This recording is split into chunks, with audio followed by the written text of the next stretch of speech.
Tere kuulama, uudistega eetris Rohkede Välak.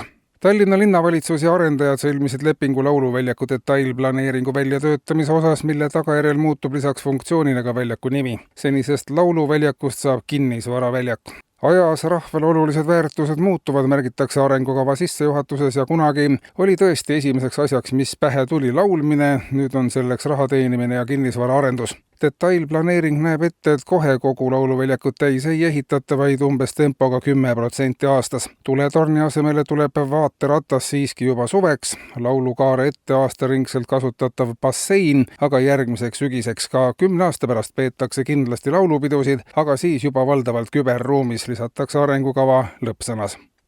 Venemaa sõjaväeluureametkonnad on rutiinse jälitustegevuse käigus teinud kindlaks, et Eestil on tõenäoliselt 2 kaitseväge. Üks kaitsevägi on see, millest räägib Eesti Vabariigi Kaitseministeerium ja Kaitseväe juhtkond. Teine kaitsevägi on aga see, millest räägib Riigikaitsekomisjon oma raportis. See viimane on küll suurtes probleemides, ent see-eest on esimesel kaitseväel jällegi kõik väga hästi. 2 armeed kokku liites saab ühe korraliku keskmise, näitavad sõjaväeluure president Putinile saadetud arvutused. Kuidas on Eestil õnnestunud ühel ja samal ajal välja arendada 2 täiesti erinevat kaitseväge, on Vene poole sõnul seni selge vastuseta.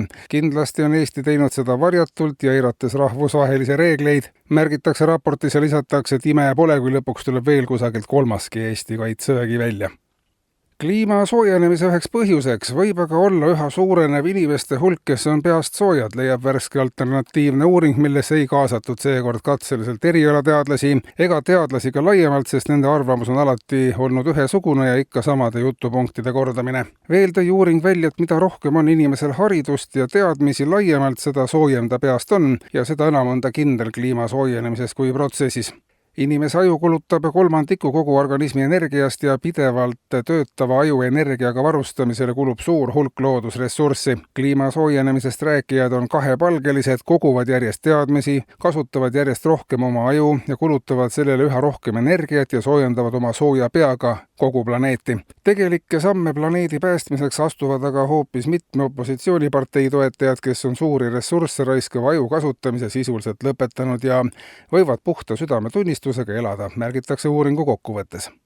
Ja uudiste lõpetuseks ka ilmast. Ilmateenistuse teadetel tuleb täna Eestis pilvesilm, paiguti võib siin-seal hakata tiputama.